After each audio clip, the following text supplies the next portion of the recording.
La mort, c'est une escroquerie. Bon, c'est vrai qu'on doit mourir, qu'on ne peut pas rester toujours. Mais pour moi, c'est une escroquerie. Et j'étais longtemps à avoir peur de la mort. Je ne voulais pas mourir. C'est peut-être pas la peur de la mort, mais c'est parce que j'existais plus. Ça peut-être une part d'orgueil aussi, hein.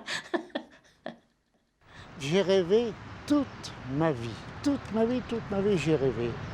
Et je ne vais jamais m'arrêter jusqu'à mon dernier jour. Si j'ai encore mon esprit, eh bien, le jour de ma mort, je rêverai encore.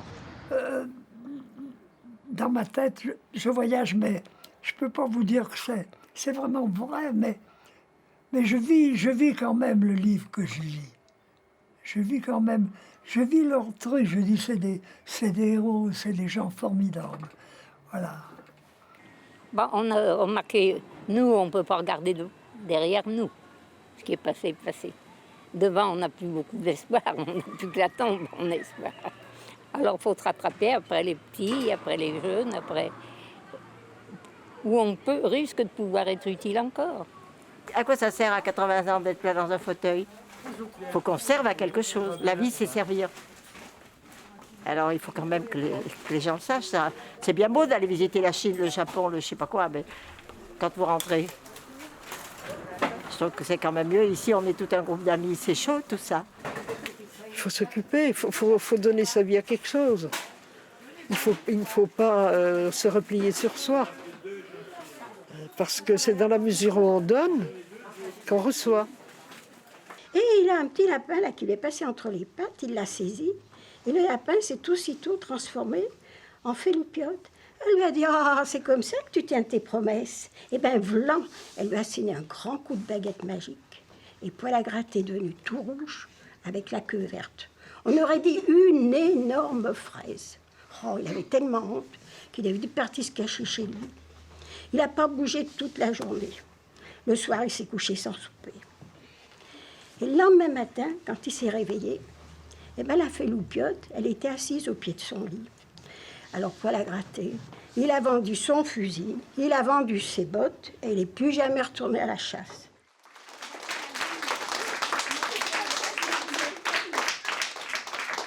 Ben, j'ai 83 ans. Mais ça fait depuis... Vraiment, où on a commencé les comptes, ça doit faire depuis 84 ou 85. Il y a un échange.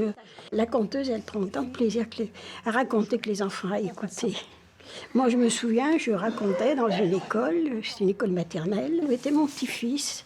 Et puis, une fois que j'ai fini de raconter, il y a un petit garçon qui est venu vers moi et qui m'a dit « Mamie Simone, prends-moi la place d'Alexandre. » Parce que moi, ma grand-mère, elle me raconte jamais d'histoire. Ça m'avait émotionnée. C'est que je me suis rendu compte que les enfants aiment qu'on s'occupe d'eux, qu'on leur parle, qu'on leur raconte. Par goût, j'aime être avec les enfants et avec les jeunes. C'est malheureux, mais quand je suis avec des gens âgés, des vieux amis que j'ai depuis longtemps, ben je m'ennuie. Au bout d'un moment, j'ai l'impression que je ne sais plus quoi dire, que j'ai plus rien à dire. Ouais. Tandis qu'avec les enfants, il y a toujours quelque chose de nouveau. D'abord, ils me font rire, ils me font... Ils sont vivants, c'est ça. Voilà. Bon, alors ça y est, je te fais quelque chose à manger. Ouais, mais pas très gros, parce que toi, des fois, tu me fais des trucs là. Oui, mais moi je pense qu'à ton âge, tu as besoin de manger, tu fais de l'anémie. Ouais, mais c'est pas grave ça. Si. Ben non, je suis costaud pour ça, alors. Après, tu pourras plus courir. Bah non, tu sais, je suis pas vieux. Hein. Je suis pas vieux, mais c'est un n'est pas loin. T'es pas vieux, justement. Eh bah alors, toi t'es jeune, toi. Ah oui, oui, moi je suis jeune. Mais tu peux courir, je te vois, alors, hein. Ouais.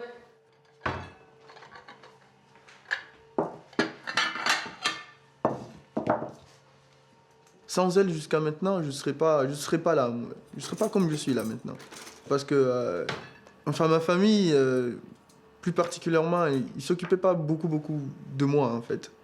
Ça fait que si elle n'était pas là, je ne crois pas si j'aurais vécu jusqu'à maintenant. Parce que je vivais des choses difficiles. Et que après, quand je venais la voir, ça me permettait d'oublier, en fait. Et d'évacuer tout ça. Et c'était un point fort pour moi que je pouvais me réconforter à tout moment.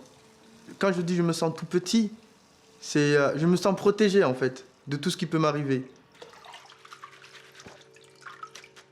Par l'expérience qu'on a pu faire avec des échanges, par exemple, de gens âgés et d'enfants, ce qui me semble le plus important, c'est leur être, ce qui témoigne dans leur être. T'étais où, fin? Non, j'étais... Il y a des choses qui doivent fonctionner de façon très spontanée. Il y a beaucoup plus de solidarité qu'on ne croit. Et tant mieux qu'on n'aille pas non plus déranger cette solidarité naturelle.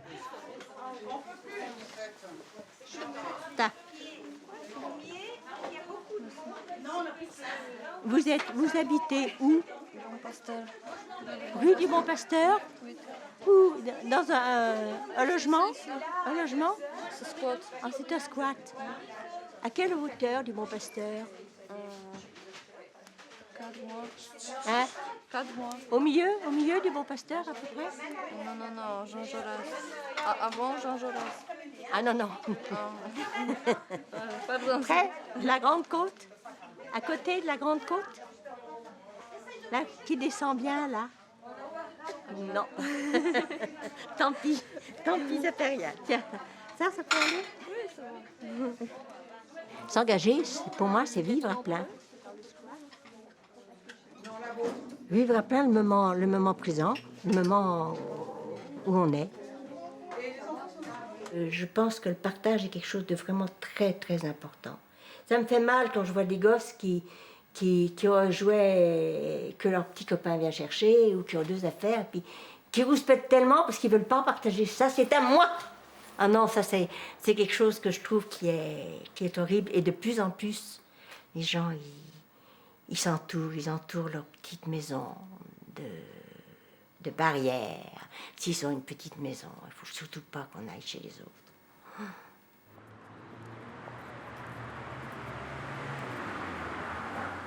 On ne pense pas qu'on pourrait faire quelque chose pour les autres. Moi, je n'y ai jamais pensé pendant toute ma vie professionnelle.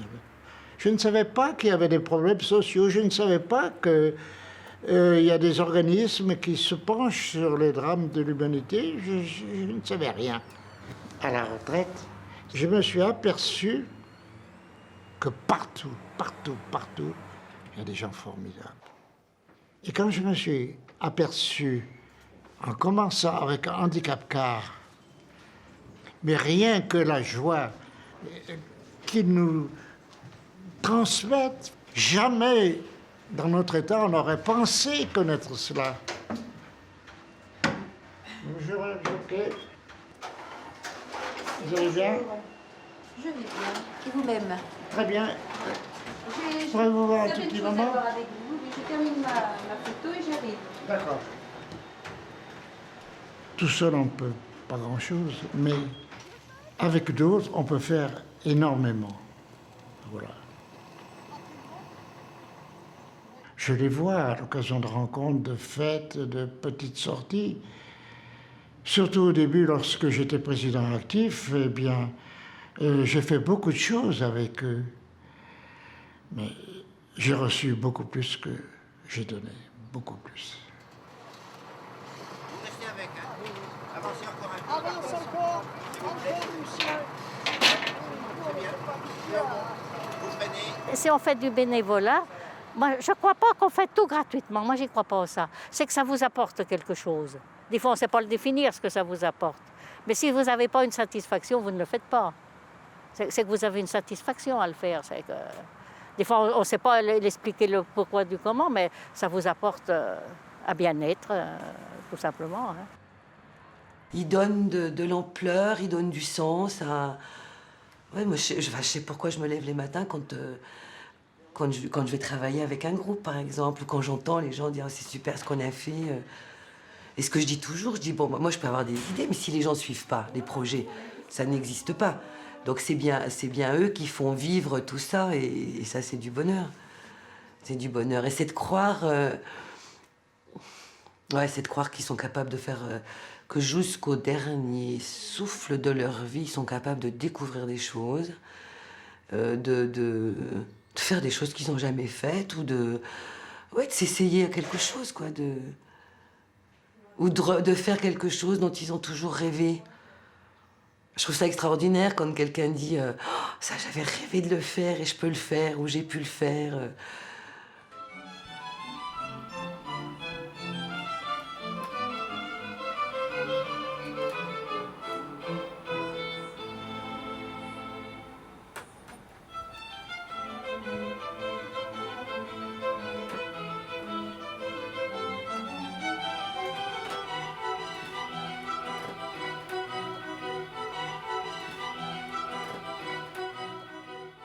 Je fais partie de 3 vidéoclubs, ça fait beaucoup. Et ça, c'est mon petit exercice personnel. On les compare bien tranquillement. Voilà, alors je vous le mets en route, tel qu'il est, mais il est presque fini, là. Chers cousins, quand vous viendrez nous voir à Lyon le mois prochain, nous vous emmènerons au parc bien-aimé des Lyonnais, le parc de la Tête d'Or, ainsi nommé parce qu'y serait enfouie une mystérieuse tête de Christ en or. On y entre par ce majestueux portail dû au ferronnier Jean Lamour, qui s'est rendu célèbre grâce à la place Stanislas à Nancy. Il ne faut pas confondre ces grilles, comme l'avait fait notre fils Henri lorsqu'il avait 4 ans.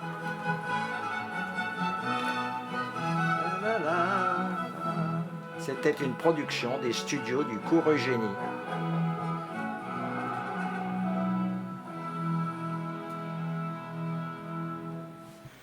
Nous avons beaucoup de chance, je vous l'ai déjà dit 100 fois, je vous le répéterai encore souvent. Mais j'ai jamais regardé dans l'assiette des autres. C'est aussi un des secrets du bonheur.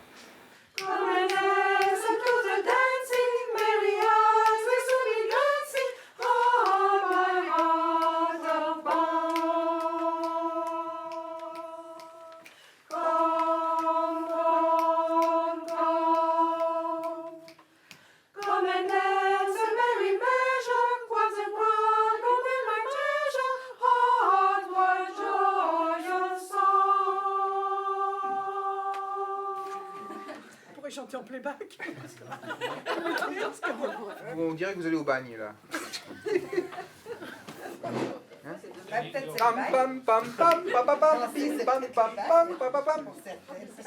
Mais moi j'ai pas l'habitude de me prendre des vestes pareilles, hein, donc. On va danser, allez, on danse. On reprend les notes.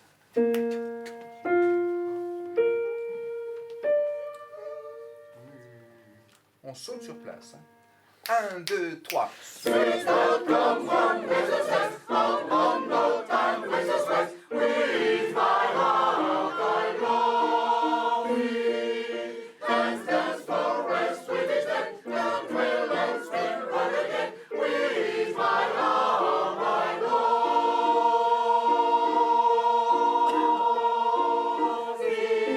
J'ai besoin d'amitié, j'ai besoin de...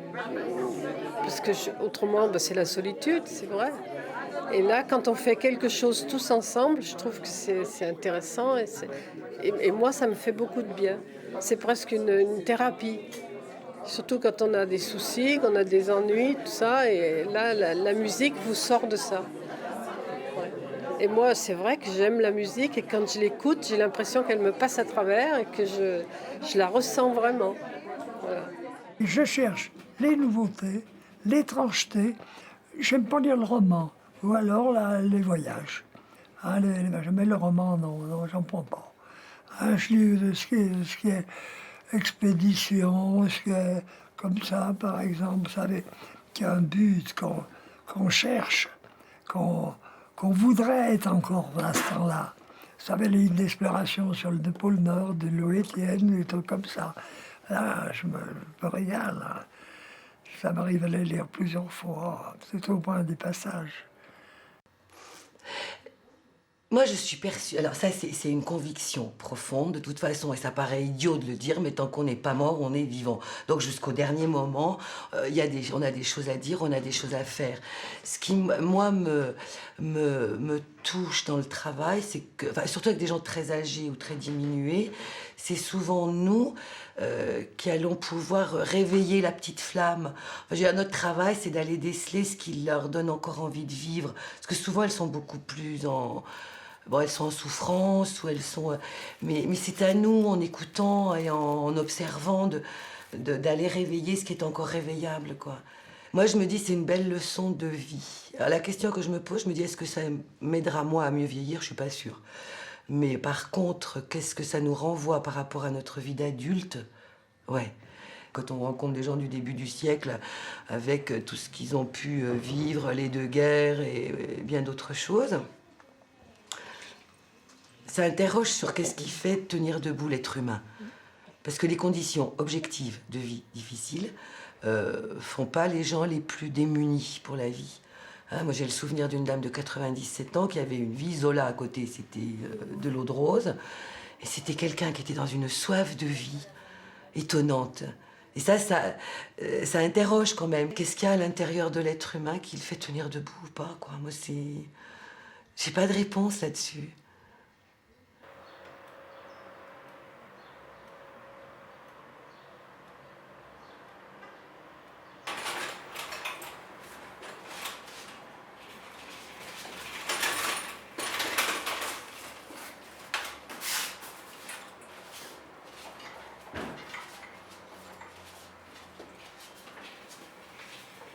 Les premiers temps, c'était dur pour laisser tout, l'appartement. C'était pas moi, mais en sous-location.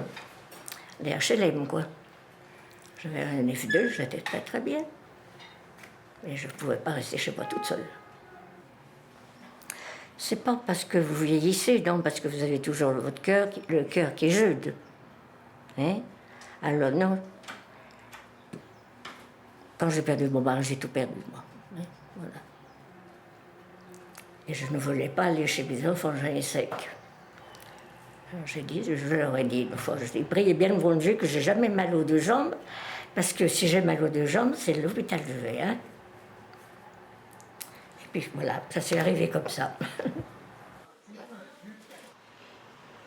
Ce qui est important dans les rapports humains, c'est d'abord la franchise, et puis une certaine patience, et puis essayer de se comprendre les uns les autres.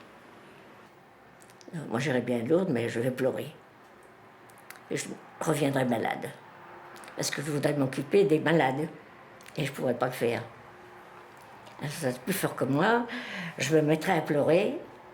Alors, au lieu de consoler, on pleurait ensemble. J'ai eu beaucoup de mal à m'adapter au point que pendant un mois, je me suis demandé si j'allais pouvoir rester. Parce que c'était trop difficile pour moi, en étant confrontée à ces personnes, de réaliser que c'était des meneurs d'hommes et de femmes que j'avais devant moi, d'anciens meneurs d'hommes et de femmes au sens noble du terme, mais si c'était une mère de famille, des gens autonomes et bon, décideurs de leur engagement, autant qu'on puisse l'être, et qui soient si vulnérables et si dépendants de l'autre pour les choses les plus essentielles. Parce qu'il n'y a plus d'intimité, il n'y a plus rien. Même le tiroir de la table de nuit est violé, si vous voulez. Il n'y a rien, rien. J'ai décidé donc de rester après un temps d'adaptation. Et ce que j'ai découvert, c'est que chaque individu a très profondément besoin d'être reconnu. Toujours. Mais toujours, jusqu'à la fin. Ouais. Vieillir, et ça veut dire qu'il y a un côté inévitable, n'est-ce pas, qui dépend du physique, d'abord, et puis qui dépend aussi de la volonté personnelle de se garder un miroir intérieur et de se juger, de juger ses actions, par exemple, et de corriger éventuellement son comportement. C'est d'avoir la constante préoccupation, si vous voulez, de ne pas perdre la maîtrise de son soi, de son intérieur, de ce qu'on a pu acquérir au cours de l'existence. Ils essaient de vieillir avec dignité, malgré la dépendance, malgré les handicaps, malgré la perte de tout ce qui était leur vie et leur autonomie. Ils sont très très discrets par rapport à leur vie familiale. Beaucoup d'entre eux n'ont pas vu ou ne voient pas leurs arrière-petits-enfants, et très peu leurs petits-enfants. Et toutes ces souffrances, ils n'en font pas étalage dans la majorité des cas. Il y en a qui se plaignent tout le temps, hein, il y a des traits de caractère comme ça. Mais beaucoup d'entre eux acceptent leur situation avec une certaine résignation, mais je dis avec une certaine noblesse. Dans l'ensemble, vous savez, les gens, il y a une dame à côté, elle dit toujours quand ça peut finir, alors, enfin, toutes sortes de choses, on l'admet. Hein, elle habitait rue des Charmettes. Alors moi, je lui dis, moi, j'habitais rue des Charmettes. Elle est contente, il m'en était voisin. Mais oui. Non, mais moi, je cherchais que les gens, même ceux qui ne m'entendent pas bien, je vais quand même les voir. Je pense qu'il y a certainement des gens âgés qui sont très seuls, très malheureux, mais dans l'ensemble, il y en a certainement moins qu'autrefois. Parce qu'autrefois, il n'y avait rien pour les gens âgés. Tandis que maintenant, vous avez malgré tout des groupes, vous avez des associations qui font ce qu'ils peuvent. Et ça, c'est déjà beaucoup. Hein. Malheureusement, il y en a qui ne veulent pas rester là-dedans. Il y a des malheureux qui préfèrent être malheureux plutôt que d'être aidés. Tandis qu'il y en a beaucoup qui sont malheureux et qui sont contents quand on leur tend la main.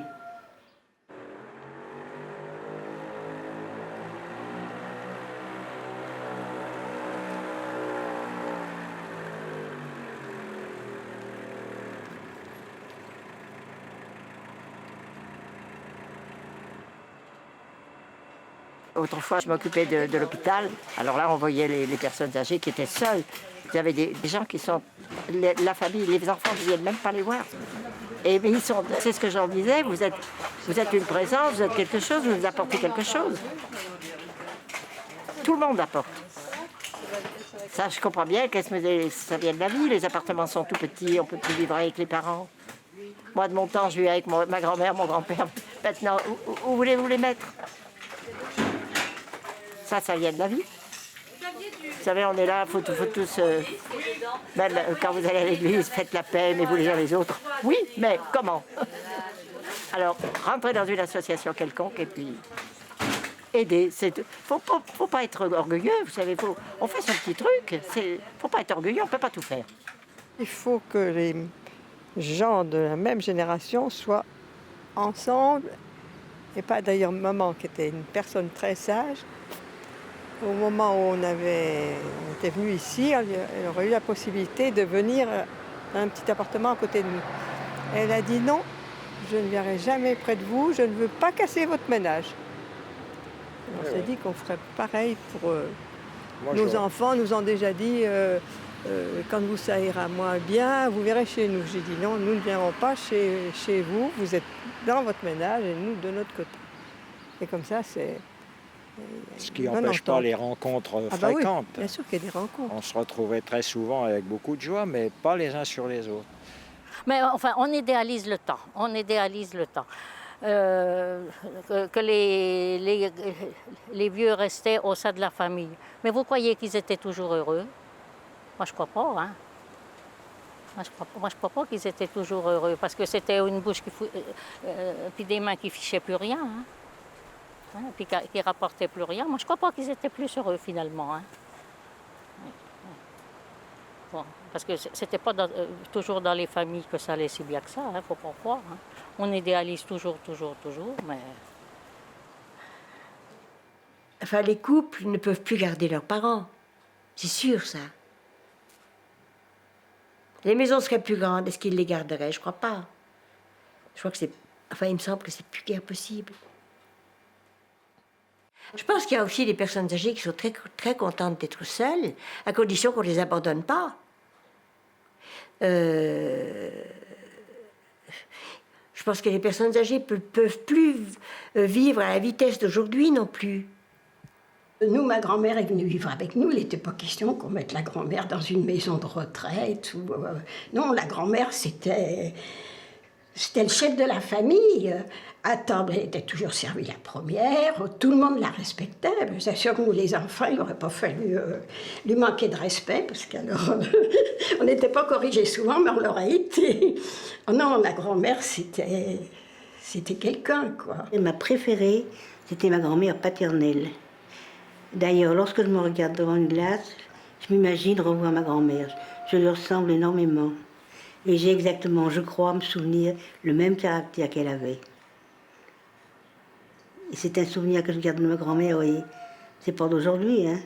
Mais pour moi, c'est un souvenir inoubliable. L'autre grand-mère, c'était bien aussi. Mais d'abord, je la voyais moins souvent, parce que nous habitions à côté de ma grand-mère paternelle. Alors automatiquement, les gamins, vous savez, chez les grands-parents, et je revois leur appartement, je revois tout comme c'était quand j'étais toute gamine. C'est des beaux souvenirs, ça. Petit oiseau qui me chante, l'amour du pays natal. Je te porterai à manger les graines que je choisirai et qu'il te plaira de croquer. Petit oiseau qui me chante, l'amour du pays natal. Petit oiseau qui m'amuse, et je t'enseignerai la musique. Et toute phrase que tu dirais, tu les auras apprises de moi.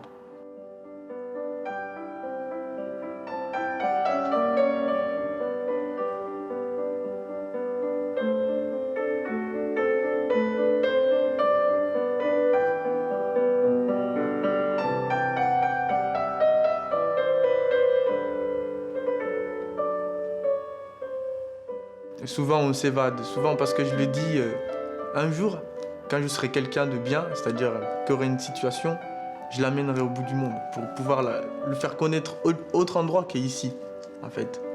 Et moi, c'est mon rêve qu'un jour que je puisse l'amener. Je pensais vraiment pas qu'il pense tout ça. C'est vrai, je me rendais pas compte.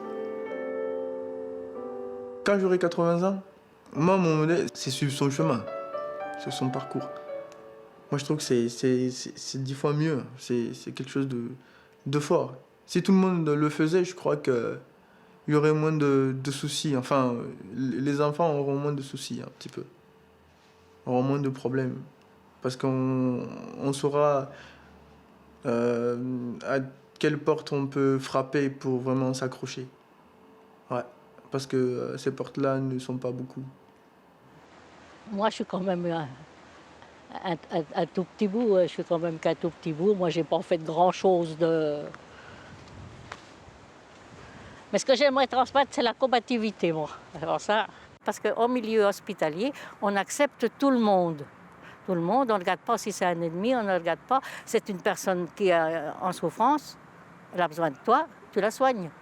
Bon, je pense, puis d'abord, moi je pense que tous ceux qui sont nés sur le sol français, moi j'avais toujours cru que d'être sur le sol français, que c'était le droit du sol, pas le droit du sang. Parce que alors, si c'est le droit du sang, il y en a beaucoup qui doivent s'en aller. Hein, moi je crois. Il y en a beaucoup. Alors là, il ne reste plus pas grand-chose comme français. Parce que français, qu'est-ce que ça veut dire français? Elle n'était pas grosse, la France, à l'origine. Hein. Déjà, toute la Bourgogne était allemande. Hein. Hein, ça allait jusque dans les Flandres et tout. Hein.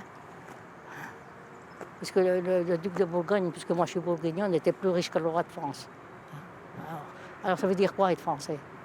Bon, je suis française, hein, je suis fière d'être, je suis chauvine, hein, je reconnais. Mon petit coin de Bourgogne, si on me le prenait, je crois que je t'en paierais. Je suis chauvine. Hein. Mais enfin, il y a de la place pour tout le monde, moi je dis. Il y a de la place. Il y a de la place. Au lieu de déménager nos usines, ils ont qu'à... Il y aurait pour employer les gens, hein, au lieu de déménager. Ça a été la gloire de l'argent et la gloire du corps. Il faut être beau, il faut être mince, il faut avoir de beaux cheveux, il faut être bien habillé, il faut avoir de l'argent, il faut sortir, il faut aller faire du ski, il faut voyager. C'est ça l'idéal maintenant. L'idéal du devoir, de l'honneur, on n'en parle plus, l'honneur. Le devoir. Nous, vous savez, dans notre... enfin, je suis plus toute jeune, vous savez bien, hein, nous avons vécu la guerre, on s'est beaucoup entraidés. Et maintenant, comme les gens, matériellement, ont tout ce qu'il leur faut, ils savent peut-être moins bien ce que c'est que de manquer. Et ils ont peut-être moins tendance à penser que des gens peuvent être malheureux parce qu'ils n'ont pas telle chose. Et moi, je pense que c'est plutôt peut-être sur le plan moral que les gens manquent, pas sur le plan matériel. On a peut-être beaucoup de choses sur le plan matériel, mais moralement, les gens aussi ont besoin d'un soutien. Et ça, c'est une chose qu'on a oubliée. On est très matérialiste. C'est une époque matérialiste. Je trouve que c'est dommage de tout le temps se combattre pour être le meilleur, le plus fort, gagner plus d'argent que le voisin, ou tout ça. Moi, ça, je trouve que c'est vrai que c'est un non-sens, finalement. Ouais. Je pense que tout le monde réfléchit bien que si jamais on avait un Le Pen, la France est foutue. Parce que on est obligé d'être dans l'Europe. Et c'est à nous, la France, l'Allemagne, l'Angleterre qui ne veut pas se mettre avec nous, mais enfin, qui viendrait certainement quand même. C'est à nous à faire l'Europe, à être les bases de l'Europe. Et avec une France complètement à droite, on aura du mal à le faire. Plus tard. Oui. Je te dis l'exemple. Bah, si tu veux, oui. En semaine, il se lève plutôt que... Oui. Non, en fait, j'ai pas d'exercice à faire, c'est une Ah. Le conditionnel. Je mets oui. un terminaison. Bah, ça dépend des verbes, parce que là, regarde, avoir, c'est pas ça.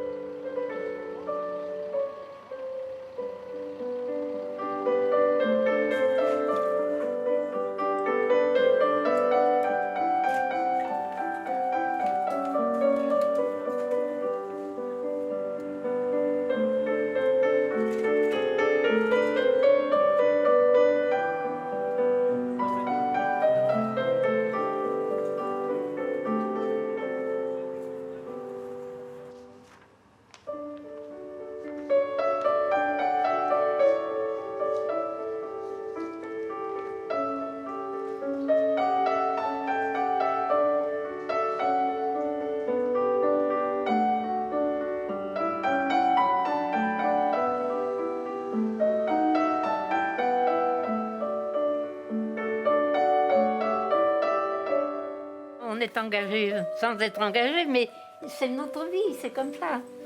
C'est en nous, c'est dans notre corps. On a envie d'aider les autres, mais ça vient tout seul. Et c'est pas parce que vous avez 90 ans ou même 100 ans que vous vous occupez pas de ce qui se passe autour de vous.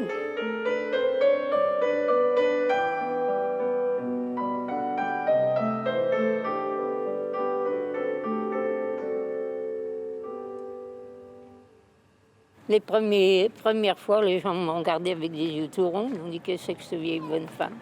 Puis après, ils ont commencé à me dire bonjour, puis après à s'arrêter, puis maintenant, ben, tout le monde s'arrête pour dire bonjour. Enfin, tous ceux qui me connaissent s'arrêtent pour me dire bonjour. Tout le quartier s'arrête. Quand on leur dit, oh, où est-ce que vous avez connu Marie-Louise? Alors Ginette, elle dit, moi, j'ai connu Marie-Louise sur le trottoir. Alors ça leur fait tout drôle.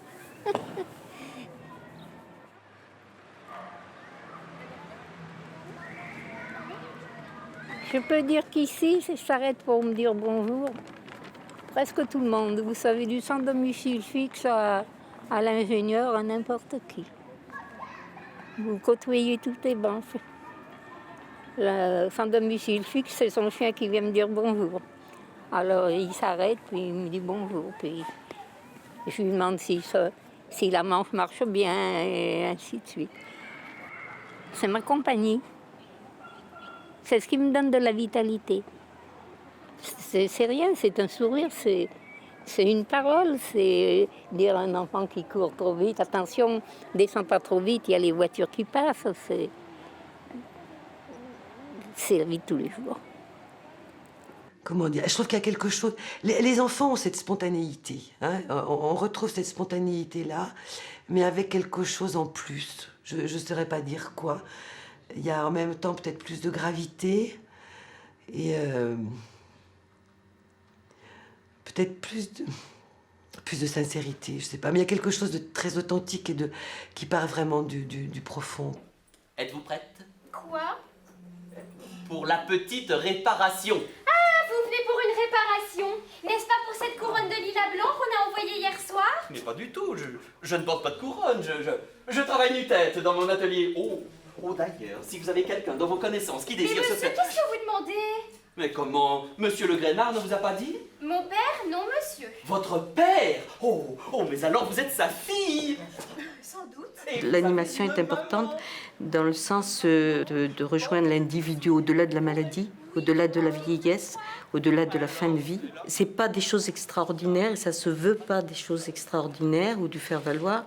Nous essayons d'être vrais avec eux et de les aider à être et à réagir maintenant, aujourd'hui.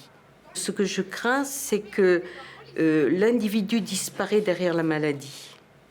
Parce que je ne comprends pas pourquoi on maîtriserait bien le soin biomédical, c'est-à-dire que par définition, on prolongerait la vie, si on ne donne pas parallèlement un sens à cette vie.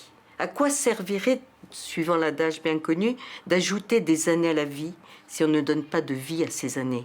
Vous voyez, c'est au-delà, si vous voulez, de la fonction. C'est aussi ouvrir et collaborer avec les familles. C'est favoriser l'ouverture sur l'extérieur, favoriser le plus possible de sorties à l'extérieur, mais aussi que l'extérieur rentre, décloisonner l'hôpital.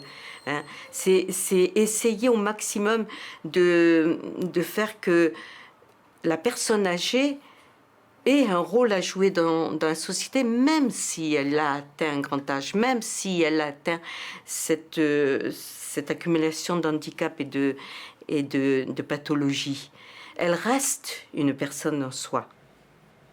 Notre société est arrivée à ce stade-là avec ces grands vieillards. Eh bien, c'est pas gratuit. Ça a un sens. Il faut que notre société le vive avec noblesse, ça. Et pas en faisant marche arrière, en disant ça coûte trop cher. Et il faut quoi? Qu'est-ce qu'il faut faire alors? Les piquer collectivement? Nous sommes en pleine utopie. La science a maîtrisé ce grand vieillissement. Ailleurs, on occulte la vieillesse parce qu'on nous présente le vieux jouant au tennis. Et moi, je crois que notre société, si elle ne respecte pas sa vieillesse, c'est une société en perte de notion de valeur. Et c'est grave, à mon avis. C'est très grave.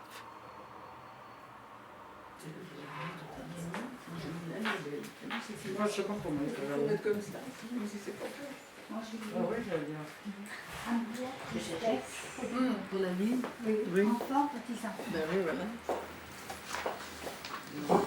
C'est bon pour tout le monde? C'est bon, voilà. Est-ce que vous avez trop de temps à partir de salle? Alors, salade, saladier, salaud, salpêtre, salami, salaison, salopette, sapristi, un saloir, salsifis, la saveur. Ah non, Et Sarel. Ça fait 3 ans en fait que j'ai monté cet atelier. Après une formation pendant mes études où je m'étais spécialisée dans la stimulation de la mémoire, sans penser que finalement ça m'amènerait à découvrir bien d'autres choses. C'est-à-dire que dans un atelier mémoire, on fait bien plus que stimuler simplement la mémoire. Bon, on a pu le voir là, il y a tout cet espace de convivialité, de rencontres, d'échanges. Et puis bon, toute cette mémoire finalement, cette mémoire vivante qui est aussi véhiculée dans l'atelier mémoire, qui est importante. Les personnes âgées, c'est quand même une mémoire. Dans le temps, elles se transmettaient par de bouche à oreille. Maintenant, je pense que ça ne se transmet plus par les livres, plus par les livres. Quoique encore, je pense que le bouche à oreille est peut-être encore mieux. Parce qu'on voit bien là les lycéens qui sont allés visiter les camps en Allemagne. Ils y ont appris à l'école tout ça. Mais ils ont eu quelque chose d'expliqué par des anciens qui avaient vécu dans ces camps. Ils ont tout de suite je sais pas si c'est mieux compris ou je sais pas comment faut dire, ils ont plus ressenti la tragédie de tous ces gens que dans les livres. J'aime revoir comment mes contemporains ont jugé la période que j'ai vécue. Et j'apprends beaucoup de choses que j'ignorais tout en les ayant vues passer. Et je pense à tout ce qui s'est déroulé depuis la Deuxième Guerre, à laquelle j'ai participé bien sûr. Et puis il y a des choses que j'ignorais complètement. Alors j'aime me replonger dans cette époque, dans les époques, et aussi dans les époques historiques antérieures. Parce que nous en avons aujourd'hui encore des suites. Je pense aux événements nationaux surtout.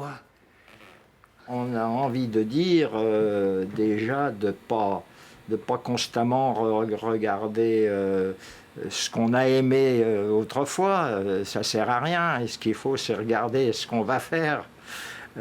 Bien sûr qu'il faut. On parle beaucoup du devoir de mémoire, mais je crois qu'il y a des tas de slogans comme ça. On en parle, mais on s'en fout. Je m'interroge sur qu'est-ce qu'on est en train de faire avec ce rappel de la mémoire tout le temps. Nous, c'est quelque chose qu'on a fait souvent ici. Ça fait partie des actions qu'on fait parce que, effectivement, les gens ont à témoigner de leur vie, on a beaucoup travaillé, par exemple, sur la mémoire de la ville. C'est important de raconter la ville comme elle était autrefois, etc. Mais je crois qu'il ne faut pas qu'on s'enferme dans la mémoire pour être dans le passé pour le passé. Hein, et qu'il faut toujours être sur des passerelles.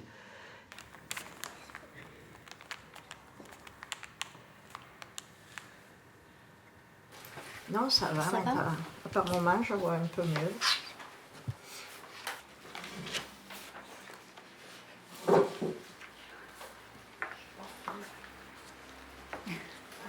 Je pense qu'aujourd'hui, on est un peu fasciné par le gommage du temps. Hein. On voudrait que toutes les générations se ressemblent, qu'à 20 ans, 50 et 70 ans, on ait les mêmes visages. Et je trouve que c'est pas souhaitable. Je pense que les vieux nous rappellent qu'il y a une temporalité et qu'on doit la respecter. Un corps vieillissant est pour vilain. Hein. Et ça, c'est des naturistes qui me l'ont fait comprendre il y a quelques années. Je comprenais pas les codes de naturisme. C'était le mari d'une amie, je disais, oh là, qu'est-ce qu'il l'a changé, il ne veut plus aller chez eux. Et puis il nous a montré des photos, il nous a montré les photos qu'il avait prises dans les camps. J'ai dit, mais finalement, c'est le regard des gens. C'est celui qui voit mal qui est mal, c'est pas celui qui...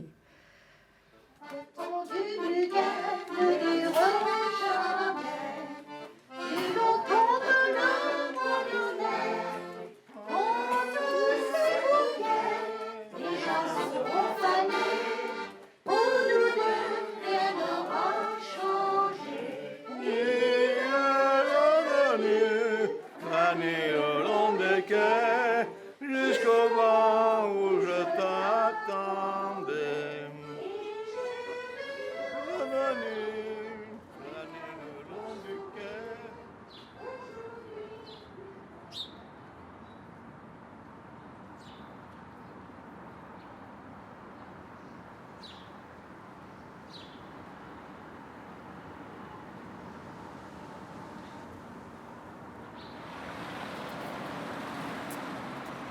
Je l'ai connu à un moment de ma vie où il fallait que je recommence tout.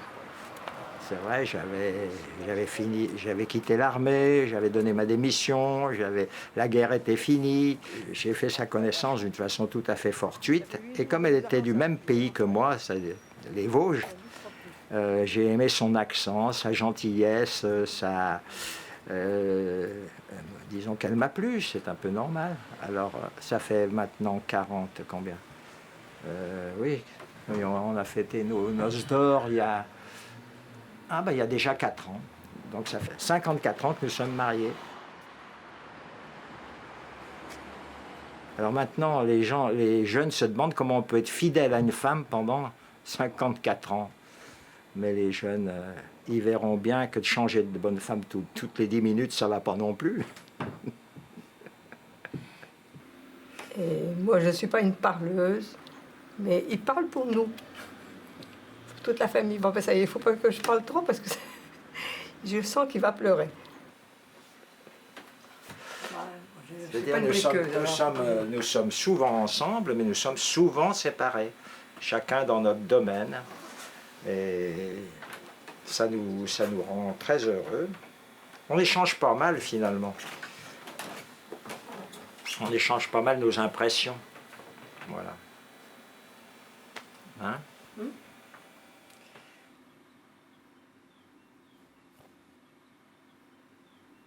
J'ai perdu ma compagne il y a 30 ans. Je pense toujours à elle. Je mets pas sa photo, ben ça m'arrache le cœur. J'ai sa photo en blanc. Elle est vivante sur sa photo. Hein. Alors, je ne veux pas la mettre, ça me fait mal. Parce que j'ai eu 43 ans de mariage. Et vous savez, heureux. Une femme adorable, gentille, toujours de bonne. Moi, j'étais pas complètement gentil. Hein? Je le regrette. Mais elle, gentille. Quand je rentrais un peu tard, elle me disait où t'es planté tes choux. Je dis ben non, t'en fais pas, je t'aime, et c'est tout. Ça s'arrangeait toujours. Voilà.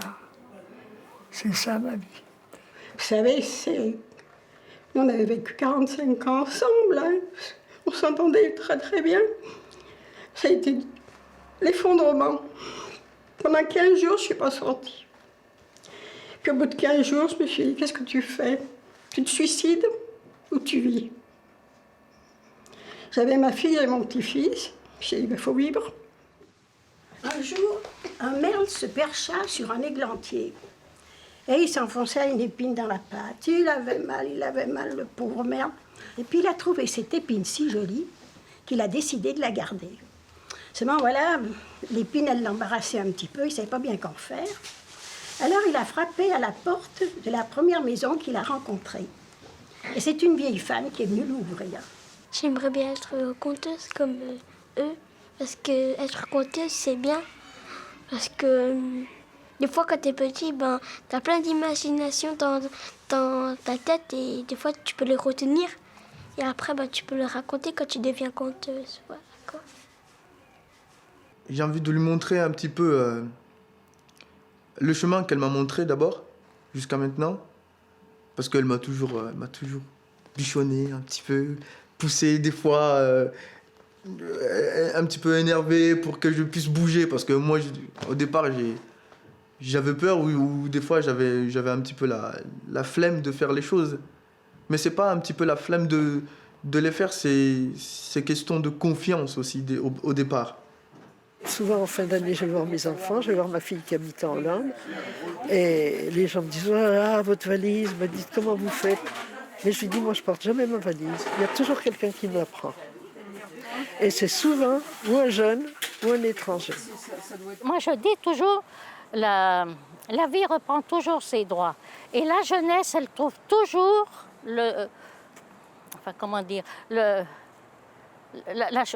la chose qui la fera vivre, qui la fera vibrer. Ça, moi, chaque génération trouve son...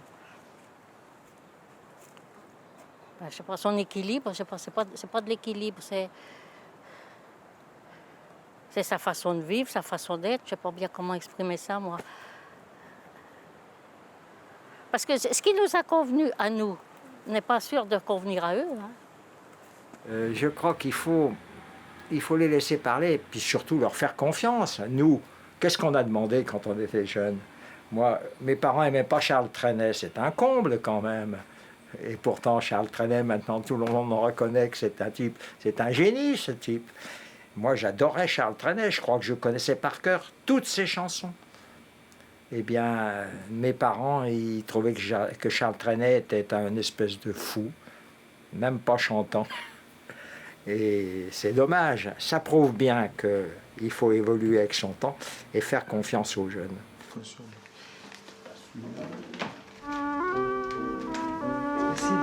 C'est beau Mozart, non? Tu aimes pas? Ouais, mais franchement, chapeau. Ça fait encore tes merveilles là, encore une fois. Après que les poètes ont disparu, leurs chansons courent encore dans les rues. La foule les chante un peu distraite. Vous verrez, quand vous aurez 82 ans, vous aurez des souvenirs. Sans savoir des bons, des moins bons. Pour qui battait leur cœur. Parfois on change un mot, une phrase, et quand on est à court d'idées, on fait la la la la la la.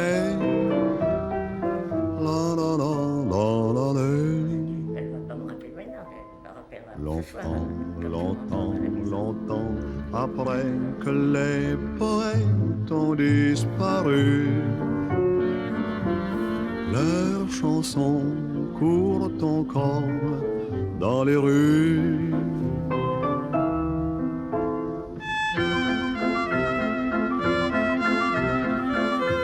Ça, ce sont mes parents.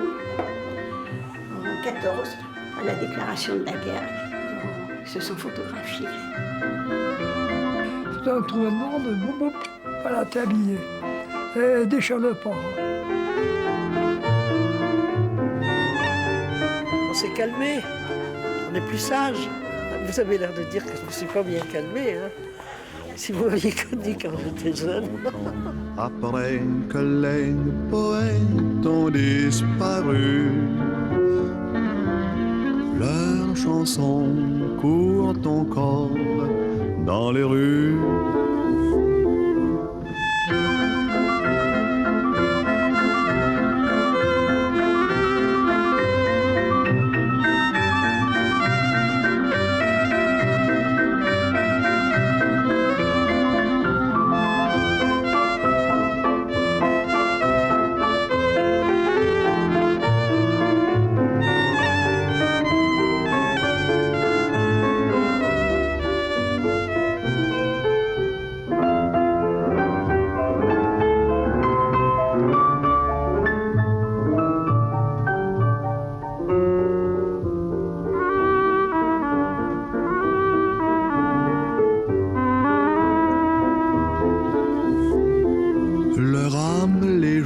C'est leurs chansons qui rendent gai, qui rendent triste, filles et garçons.